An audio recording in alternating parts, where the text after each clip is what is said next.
Hyundai Eon 2012 3 owner, AC power steering, வண்டி தெளிவாக இருக்கும், ரீப்ளேஸ்மெண்ட் எதுவும் இருக்காது, இன்சூரன்ஸ் லைவு, 4 டயர் ஒரு 60% இருக்கும், வண்டி ரீப்ளேஸ்மெண்ட் இல்லாத வண்டி.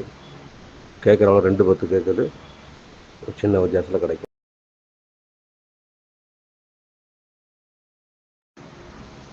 Hyundai Eon 2012 3 owner, AC power steering, வண்டி தெளிவாக இருக்கும், ரீப்ளேஸ்மெண்ட் எதுவும் இருக்காது, இன்சூரன்ஸ் லைவு, 4 டயர் ஒரு 60% இருக்கும், வண்டி ரீப்ளேஸ்மெண்ட் இல்லாத வண்டி. கேட்குறவங்க 210 கேட்குது, ஒரு சின்ன வித்தியாசத்தில் கிடைக்கும்.